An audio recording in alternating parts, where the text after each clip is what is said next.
Hooty hoo, all my stock market gamblers. Welcome today. I'm Tall Mike. I'm so glad you're here. What do we got going on? Well, my take is that they're going to push this market up higher. They're going to push it up higher one more time, and you're going to have an opportunity to get out of the market at a record high or very close to the top. Now, I wouldn't get greedy, right? We've had a nice run up off the bottom, and we'll probably get a little pullback. Nothing goes straight up or straight down. So we're coming straight down, and now we've had the bounce up, and we'll probably get a pullback and then head up higher. I do think they will push this up to a record high one more time before the big drop. Now, the reason I say that is, once again, I see the liquidity being pumped into the marketplace. It's being pumped into the bond markets. One market in particular, the junk bond market. These are companies that they don't even bring in enough cash flow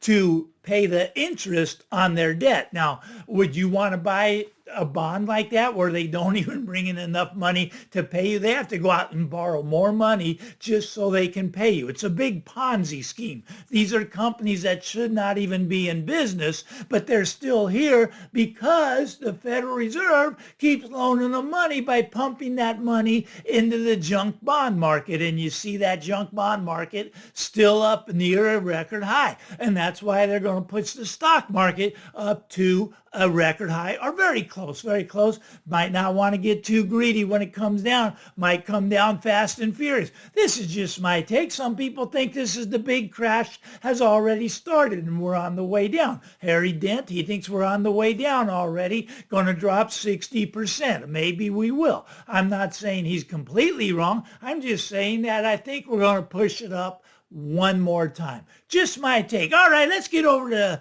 the real estate end of things and talk about that a little bit today. All right, so we got this shopping center that defaulted in New York, right? It was a $300 million loan. They just say we're not going to pay you. Well, who has the loan? Banks. Banks have these loans. See, this is just one building, just one company. There's a lot of these companies out there. The ones that was managing this shopping center just defaulted on $300 million. Now, to me and you, that's a lot of money. Maybe you say, well, but Mike, the banks, that's just a little bit of money. Maybe you're right, but $300 million, I think that's material. I think you're going to see that reflected on their earnings reports. And I think these banks are in trouble. You see, they're losing money in the bond market hand over fist, right? I mean, they were buying the bonds when they were 0%, then they raised them to 5%. They already lost 40% of your money. They don't have your money anymore. Your money's been gone, right? And now they got these big shopping centers. They're starting to fail. They're losing more money. Once again, do not have your money. 5% of people come into the bank, want their money back. That bank goes under. They don't even have 5% sitting there. FDIC, you say, what? Mike, the FDIC, they got us covered, right? They got less than 1% of your money. I don't know why you think these banks are safe, why you think you're going to get your money back. Once you put the money into the bank, that is now their money. You have to, well, you'll have to figure out how to get it out when that bank goes under. But they defaulted on $300 million shopping center in New York. Somebody's got that loan. It's a bank. I don't know if it's your bank. I don't know if it's my bank, but some bank is now $300 million less money that they have that you deposited into the bank account. Okay, let's talk about the home side of things, right? Everybody, a lot of demand for homes. Just nobody can afford to buy them up here. Look, we're coming into the spring selling season, right? And I'm telling you, it ain't going to be very busy. Matter of fact, March was the slowest March on record. You'd have to go back to the great financial crisis to find a March that was slower than last March. Look at the houses, they're frozen up, right? They're frozen up and they're still not selling, even though we now have the record for the most price reductions ever. There's never been more price reductions on the MLS. Everybody is racing to the bottom right now. Reduction, reduction, reduction, reduction. Most price reductions ever. So we got a spring selling season where nobody can afford to buy. But don't worry, they're reducing the prices. Some of these are already reduced 10, 20, 30%.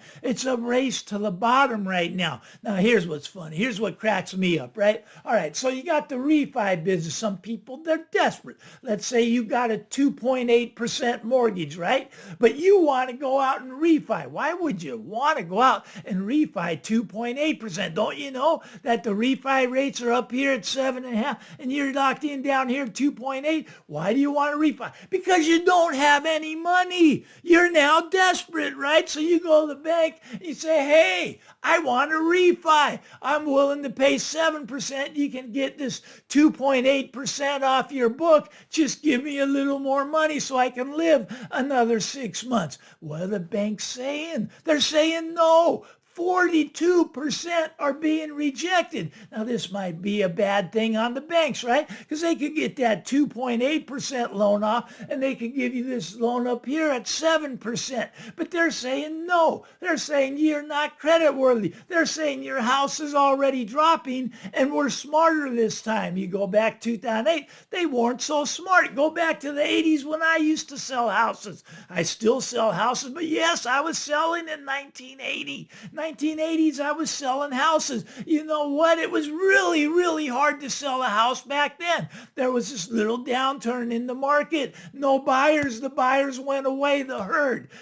Here's what the herd is, right? So you go have an open house and these whole swarm of people come and they all see it on the same day. They got their cell phones out. They're filming this 1,200 square foot tract home like this. Never seen one before. They want to get everything recorded. They got one of my open houses I had 400 people come on the first day, right? That's what the herd is. But back in the 80s, we had the herd too. But you know what happened? One weekend to the next weekend, the herd disappeared. They just disappeared. They went away. Nobody knows where they went. And they went all at the same time. Why does everybody drop out at the same time? Why does everybody want the same thing at the same time? They all are going to go away together, right? There's going to be no buyers. But back then, you know what we did? We'd do a cash out refi, because they were giving 95% loan to value. Now look, when you sell a house, it's going to cost you more than 5%, right?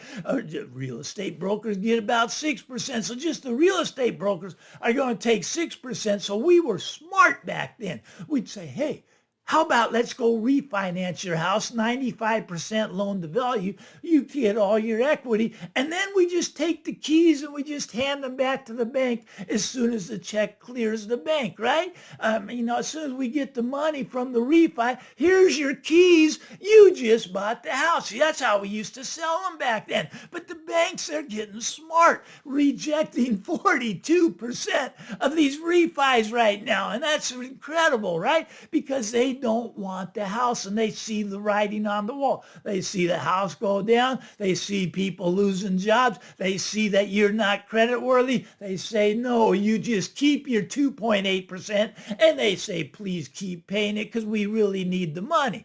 Okay, so maybe you can stay there and maybe you keep paying. But a lot of people are taking that house since they can't refi it. They can't get their equity out any other way. They're putting it on the market and they're trying to sell it. And those are the ones that the price reductions are coming. Price reduction, price reduction, price reduction. Okay, now there's really two things here. All right, there's two types of houses out there. There's the personal house, which is the one you go out and buy, right? You have a job, you're making $100,000 a year, you want to buy a house, you go get the loan from the bank, and the bank says, oh, you don't make enough money to afford this house. So your income has to go up if you want to buy a house. $100,000 in my area, that won't get you a shotgun shack anymore. It just won't. You need to make about $500,000 in my area just to buy the starter homes. something's broken, something's wrong, but that's how it's working. So you don't have enough personal income. Yeah, you got demand for the house, but you don't have the personal income to be able to afford to buy the house. So you're out of the market. You can't buy the house. Okay, so that buyer's gone. The other type of buyer, they're the investor. Now, investors, they own about 25% of the property, either corporations or mom and pop investors, but 25% of properties are either investment owned or they're a second or third home, right? So 25% of that market, and they don't want to hold on to these anymore. Why don't they want to hold on to these? Number one, they don't want to go buy more of them. Corporations are dumping as fast as they can. They're dumping the homes. Why? Because it doesn't make sense, because the rents are starting to come down. Rents are starting to come down. The tenants are not able to pay, so there's a lot of evictions. You got to take into consideration that. What are property taxes doing? They're kind of going up, right? Rents are kind of coming down. Property taxes kind of going up. What's your insurance bill doing? Well, it's doubling, tripling. In some areas, you can't even get it. That's why my friend, he just sold his house, right? He was going to hold on to it. I go, why didn't you hold on to the house? He goes, but Mike, I couldn't get any insurance on it. We live in a fire zone. Fire zone. Wow, in California? You mean they have fires out there in California? Yes, we do. We have fires. Things burn. Insurance companies, they're getting smarter too. They're saying, we're not going to insure them anymore, right? So there's that problem, right? So on the personal level, you don't make enough income. On the investor side, the rents aren't high enough to justify this with the amount they have to pay for an interest rates, 7% plus on a non-owner occupied, approaching 8, right? Okay, so then you got your property tax, your insurance, your maintenance on top of that, and then maybe you get one of them deadbeat tenants. You can't even evict them, right? Anyways, and we got these foreclosures. These foreclosures are coming on. Over 10% delinquent on FHA loans. FHA is a new subprime. We talked about that in a past video. FHA loans have increased 1,000% since the great financial crisis. Well, here's the thing. 3% down, no skin in the game really, right? Because remember, it takes about 6% just to exit the market, and you only got 3% down when those prices come down. What do? You stop paying. Over 10%, about 12% of FHA loans, they're not paying them anymore, and they're sitting back. They're the fat cat, right? Because we can't foreclose on them. Why can't we foreclose on them? Because Biden, his last day in office, signed a bill saying we can't do it till 2026. Well, guess what? 2026 just around the corner. You're going to see all this inventory piling onto the marketplace, just piling on. And what have we lost? Well, what we're losing right now are the younger generations, right? Younger generations, there's that demand, right? They want to buy a house, but you know what? They don't make enough income, number one. But here's the second problem. They're not creditworthy. Why are they not creditworthy? They got these things called student loans. You know what? Now, they haven't made any payments since the year 2000, and that's been no problem because they never reported any of these non-payments to the credit unions. But what are they doing right now? They just started. All these deadbeats that aren't paying their student loans, they're now losing their credit. Their credit's free fall because they're reporting that they haven't paid their student loan in the last 5 years. Okay, so we're losing that younger generation. They can't afford to buy the house. Average age of first-time home buyers extending up to 40 years old now. Isn't that incredible? I mean, 70% of homes are owned by people, senior citizens like me, and we're soon going to lose those. But that's time for a whole nother talk for another video. But I'll give you a clue. Why are we going to lose the seniors? The seniors, they think they have a pension. They think they got money coming in. They can't afford their bills, right? If they lose that pension, and a lot of pensions are going to go away, they're not going to be able to make their payment, their mortgages, right? What's going up? Everything's going up, right? Utility bills are going up, insurance, property tax, maintenance, food, gasoline, everything's going up, right? These seniors, they can't live. They retired a while back, right? And they thought they could make it, but the bills have escalated. escalated so much, right? Just since the pandemic, everything's pretty much doubled almost. I mean, it's incredible, right? And you're not done yet. We're just kicking in the tariffs. You get the tariffs kicking in there 100% more, right? So these people, seniors, they can't afford these homes anymore. They're going to be dumping on the marketplace and they want to get out of them, right? They'll move into a little apartment. Well, that's what they do. Maybe they move into an old folks home. Maybe they just die off and their heir sells it. But these properties are going to be coming onto the market. You're going to see this dynamic shift in the real estate market. If you can be patient and hold out, you're going to score some great deals. If you have to jump in right now, you might be known as Mr. Bag Holder or Mrs. Bag Holder. Anyways, I'm Tall Mike. You like this stuff? Give me the thumbs up. Punch that subscribe button. Get out there, everybody. Have a great day. We'll talk again real soon. Bye-bye now.